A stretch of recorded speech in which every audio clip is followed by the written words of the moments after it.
Hello friends, welcome to my channel. मुझे आपन नहीं आसी कोल्ड बॉडी मसाज ऑयल जोटा शीत दिने व्यवहार कले ऑयल को बहुत भल होता है। छोट रु बड़ समस्त को ठंडा भल होता है।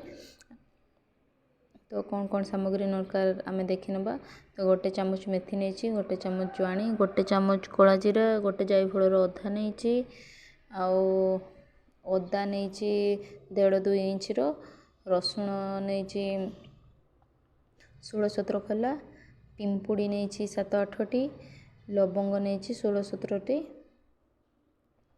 तो प्रथमे आम अदा रसुण को टे छेंची नवा। आप छेंचिकी ही देवे, छेंचिकी देले बहुत भल होता है। दर छेंचा करार अच्छे, छेंचिकी प्लेन करवा किसी आवश्यकता नहीं।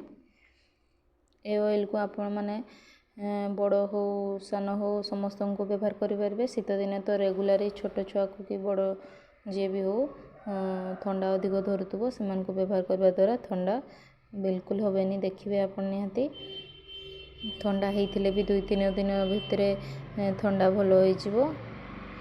आपण मैंने घरे निश्चय भाव में प्रोसेस रे ऑयल टाको बनातु, देखिए ठंडा निश्चय भाव में कमिज।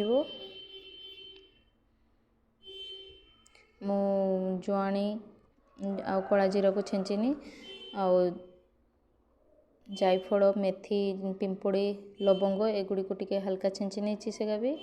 तो मुझे 100 ग्राम ऑयल नहीं। आपण अधिक ऑयल नेले अधिक क्वांटिटी बढ़ेबे सब जिनस। एटा को आम स्टोर करके आराम से रखिपर जिते दिन पर्यटन न सर। एटा को उषुम करवा किसी आवश्यकता नहीं। आपण जार कि छोट बोतल भर्ती कर रखी आपण मैंने रात शोला बेले यूज करेंगे। एटा को डबल उषुम करवा किसी आवश्यकता नहीं। बहुत भल कम देता है ऑयलटा। एटा थरे फुटे नहीं कि छांकी गोटे सफा जार भर्ती कर रखिले आपण से ऑयलटा को व्यवहार करेंगे। देख तेलटा टिके उषुम हो गला पर मु छेंचा होता सब सामग्री को तेल दे दीची। बिरी गोटे चामच देदेबा।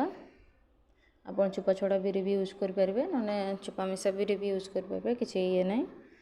मु जो प्रोसेस रे बनाऊँगी आपण मैंने से ही प्रोसेस रे ऑयलटा को बनातु आउ व्यवहार करूँ। देखिए निश्चय भाव में ठंडा भल हो। बड़ हो सान हो समस्त ठंडा कमी था ऑयलटा व्यवहार करने द्वारा।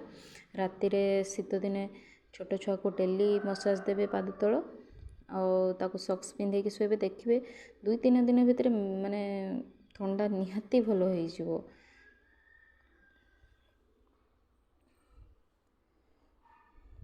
शीत दिन तो रेगुलर मो झील को ये ऑयलटा मु मसाज दिए, जोटा कि जहाँफल कि ठंडा धरी न थाए।